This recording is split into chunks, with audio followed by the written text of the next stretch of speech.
Number the Stars, Chapter 2. Who is the man who rides past? Tell me a story, Anne-Marie, begged Kirsty as she snuggled beside her sister in the big bed they shared. Tell me a fairy tale. Anne-Marie smiled and wrapped her arms around her little sister in the dark. All Danish children grew up familiar with fairy tales.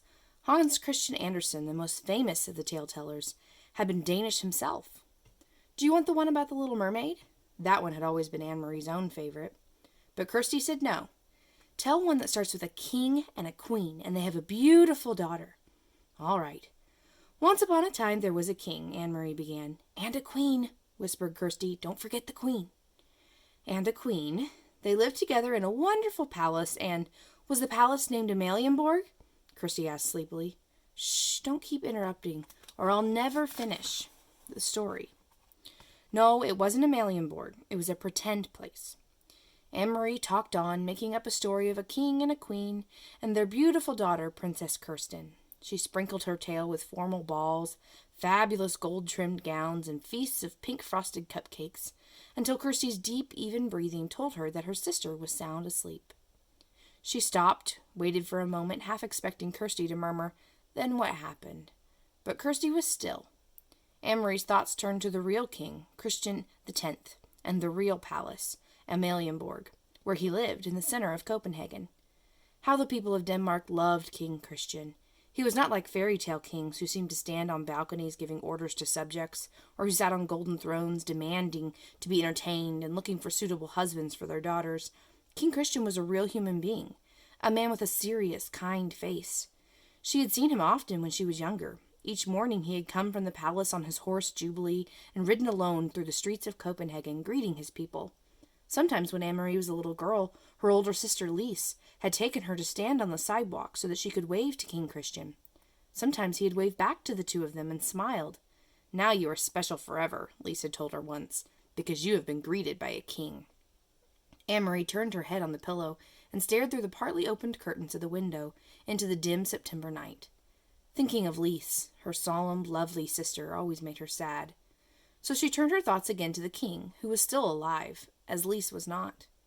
She remembered a story that Papa had told her, shortly after the war began, shortly after Denmark had surrendered, and the soldiers had moved in overnight to take their places on the corners.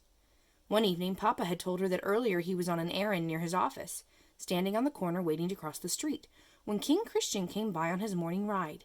One of the German soldiers had turned suddenly and asked a question of a teenage boy nearby. "Who is that man who rides past here every morning on his horse?" the German soldier had asked. Papa said he had smiled to himself, amused that the German soldier did not know. He listened while the boy answered. "He is our king," the boy told the soldier. "He is the king of Denmark."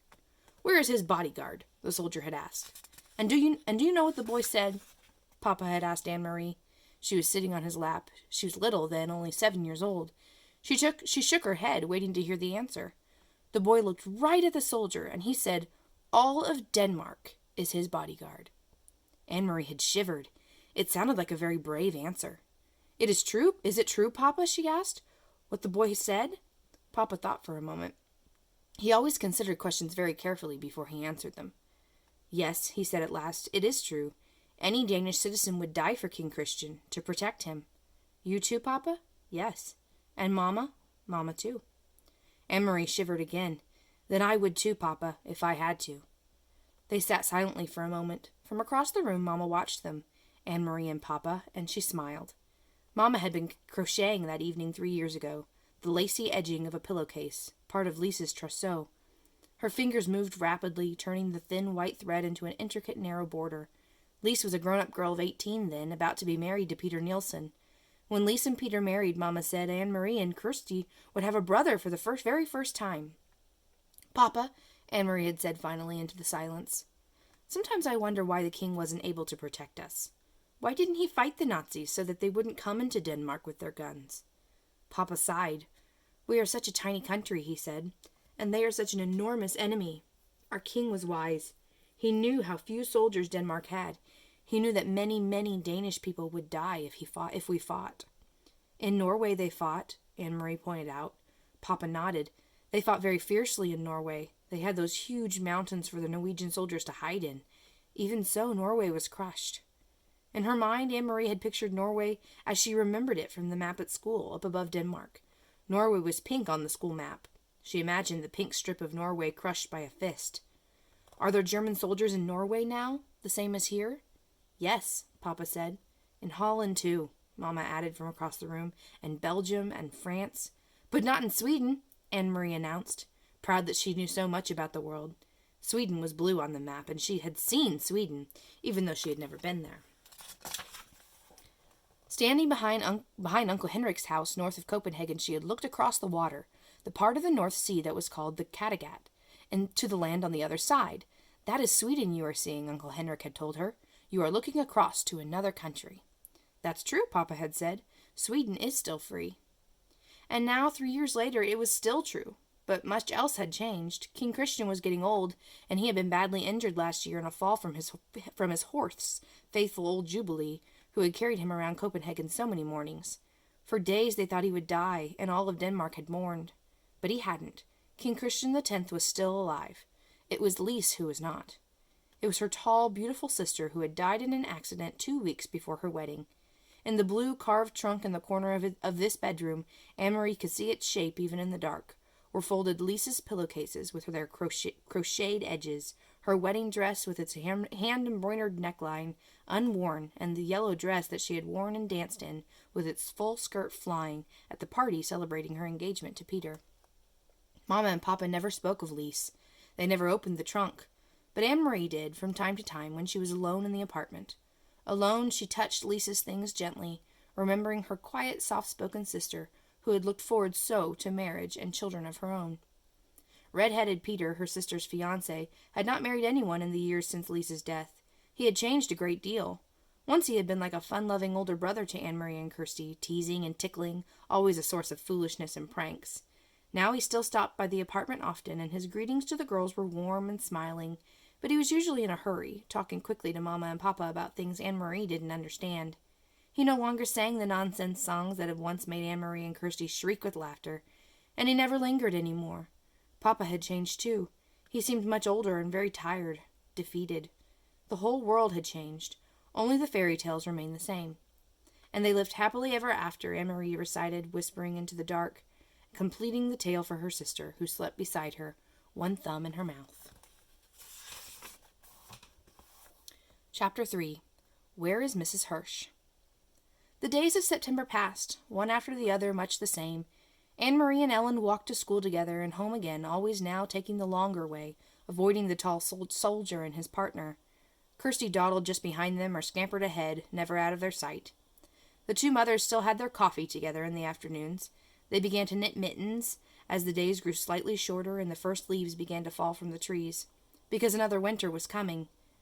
Everyone remembered the last one. There was no fuel now for the homes and apartments in Copenhagen, and the winter nights were terribly cold.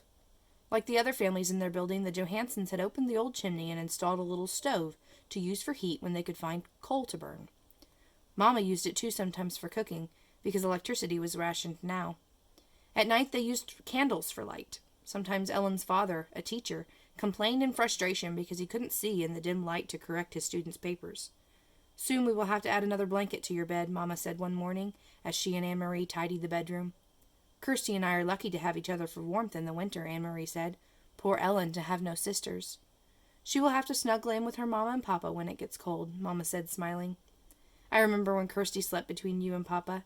She was supposed to stay in her crib, but in the middle of the night she would climb out and get in with you," Anne-Marie said, smoothing the pillows on the bed. Then she hesitated and glanced at her mother, fearful that she had said the wrong thing, the thing that would bring the pained look to her mother's face. The days when little Kirsty slept in Mama and Papa's room were the days when Lise and Anne-Marie shared this bed. But Mama was laughing quietly. "I remember too," she said. "Sometimes she wet the bed in the middle of the night." "I did not," Kirsty said haughtily from the bedroom doorway. "I never ever did that." Mama, still laughing, knelt and kissed Kirsty on the cheek. "Time to leave for school, girls," she said. She began to button Kirsty's jacket. "Oh dear," she said suddenly. "Look, this button has broken right in half. Anne-Marie, take Kirsty with you after school to the little shop where Mrs. Hirsch sells thread and buttons. See if you can buy just one to match the others on her jacket. I'll give you some kroner. It shouldn't cost very much." But after school, when the girls stopped at the shop, which had been there as long as Anne-Marie could remember, they found it closed. There was a new padlock on the door and a sign, but the sign was in German. They couldn't read the words. "I wonder if Mrs. Hirsch is sick," Anne-Marie said as they walked away. "I saw her Saturday," Ellen said. "She was with her husband and their son. They all looked just fine. Or at least the parents looked just fine. The son always looks like a horror," she giggled.